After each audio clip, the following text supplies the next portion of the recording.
এক উকিল সাহেবকে তার নতুন বউ জিজ্ঞেস করলো, আচ্ছা এই উকালতির মানেটা কি? তখন উকিল সাহেব বলল, দাঁড়াও আমি তোমাকে একটা উদাহরণ দিয়ে বোঝাচ্ছি।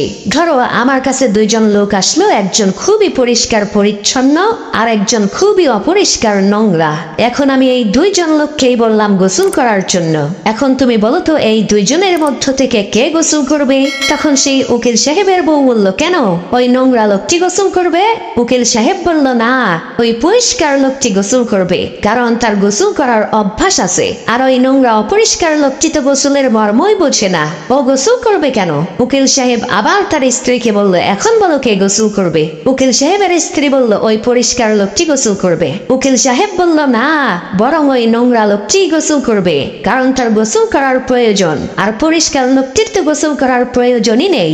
এরপর উকিল সাহেব আবার বলল, এখন বলো কে গোসল করবে? তখন উকিল সাহেবের স্ত্রী বলল, ওই নোংরা লোকটি গোসল করবে। উকিল সাহেব বলল, না দুইজনেই গোসল করবে, কেননা নোংরা লোকটির গোসল করার প্রয়োজন আর পরিষ্কার লোকটির গোসল করার অভ্যাস, তাই দুইজনেই গোসল করবে। উকিল সাহেব আবার বলল, এখন বলো কে গোসল করবে? তখন উকিল সাহেবের স্ত্রী বলল, দুইজনেই গোসল করবে।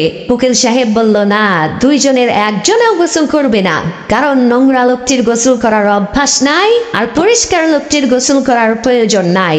উকিল সাহেব আবার বলল, এখন বলো কে গোসল করবে? তখন তার স্ত্রী বলল, আমি মাফ চাই, এখন তুমি বলো কে গোসল করবে, কারণ তুমি প্রত্যেকবার আলাদা আলাদা উত্তর দাও আর প্রত্যেকটা উত্তরই সঠিক হয়। এখন আমি বুঝবো কি করে যে কোন উত্তরটা সঠিক?